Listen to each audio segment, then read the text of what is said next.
So this problem says, determine if each infinite geometric series converges or diverges. If it converges, find its sum. So the first thing we're going to do when we look at these series is consider the parameters for convergence. So consider, when we talked about convergence, the R had to be less than 1. The absolute value of R. What that means for us is that means R has to be between 1 and -1. And then we can say it converges. So just something to keep in mind as we go through these. And it really is just that simple. Once I realize my R is between -1 and 1, then I can say it converges, and then I can also find its sum. And how do we find the sum? It's right here. Remember this formula we talked about in the last video. So that was the series is going to equal A1 over 1 minus R. So that's what we're going to deal with here. Okay, so anyways, let's get back to our problem. Okay, so now I need to determine what my R is. And we do know, it told us in the beginning that these were infinite geometric series. So we know that there has to be a multiplier here. Okay, and we just have to find out what that is.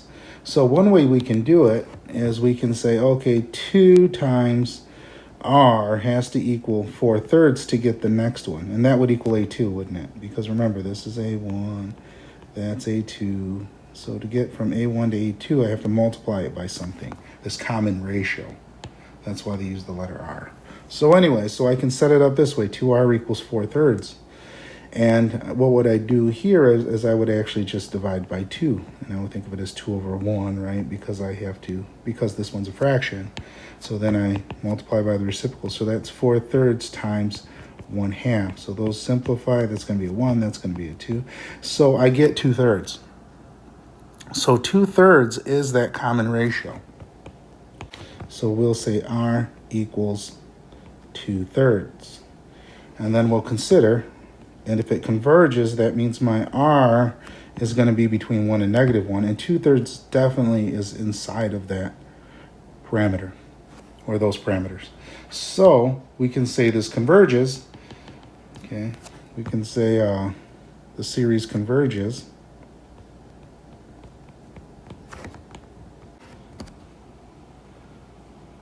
And I could say because 2/3 is less than 1. And also because it's geometric, but this is dealing with geometric. So that would be sufficient for this problem. But you'd have to write this out, so be aware of that. Because we're talking about justifying convergence here. And that's why it says determine. Determine means I got to show something for this, and that's how you would show it. Series converges because 2/3 is less than 1. That would be sufficient. Okay, so anyways, so now let's find that sum. So going back, here's our infinite convergence of infinite geometric series. We know it converges, so now we're at this step right here. We're going to find its sum.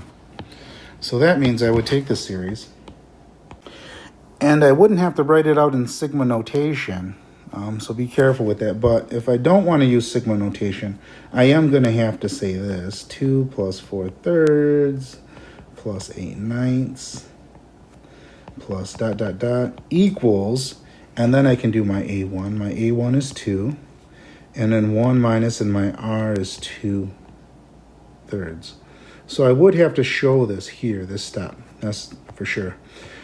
So this is really going to be 2 over, and 1 minus 2/3 is going to be 1/3. And then that's going to equal, remember, I'm going to flip this and multiply times 2, and I'm going to get 6. So there's your answer for this one, it's 6. And I didn't have to do the series, but let's say I wanted to do the series. I'm going to show you what that is too. So I just draw my sigma. I'll say k equals 1 to infinity. And then my A1 is 2, so I'll put a 2 here. And then my R is 2/3, so I'll put that in there. And then I'll say to the k minus 1. And I'll definitely check this to make sure. And I know when I plug in 1 for k, for k there, that it's going to equal 2/3 to the 0, which is going to give me 2 for the first term. So honestly, that's just to make sure that first term is where it's at. That's why I check that. And that would be how we can do sigma notation. It's not very difficult to set that up either. This is my A1, it goes there. My ratio goes here, and mostly it's going to be k minus 1. Okay, so that's the first one. So now let's do the next one. Now for the next one, we have to think about what that ratio is now.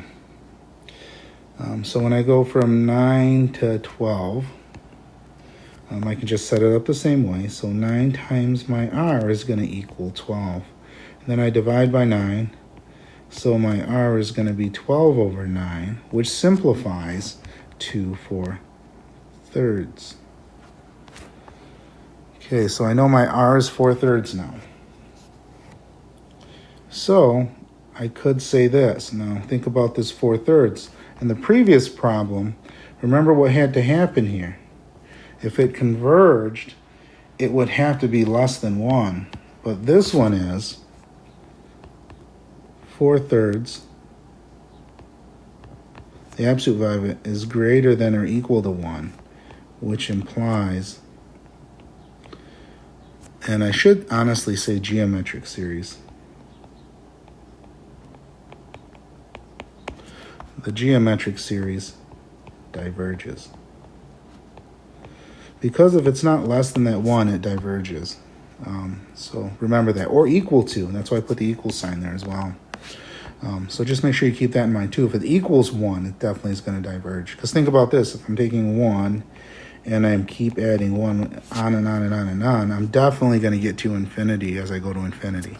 It's going to not have a cap. So 1 even diverges. So just keep that in mind. Okay, so then for the next one now, the last one here.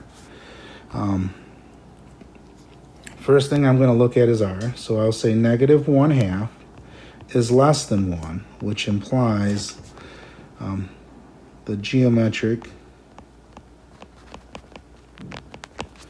series converges.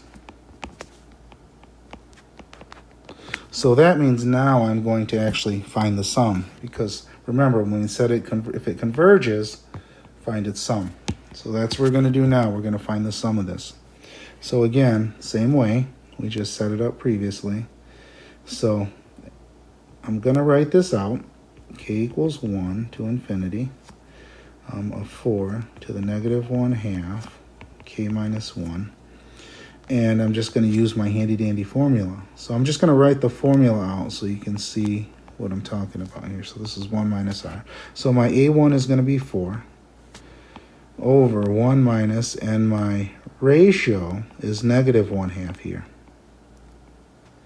Okay, so now that's going to equal 4 over 1 plus 1/2. Because a minus and negative is going to get me a plus there. So that's going to be 3/2 on the bottom. So I'm just going to write that over here. 4 over 3/2. And that's my divide symbol there. So I'm going to flip this one here and multiply times 4. So then that's really going to be 4 over 1 times 2 over 3, which equals 8/3. So that's our answer for this one here.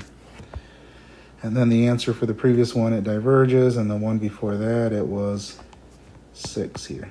So there's our answers for those.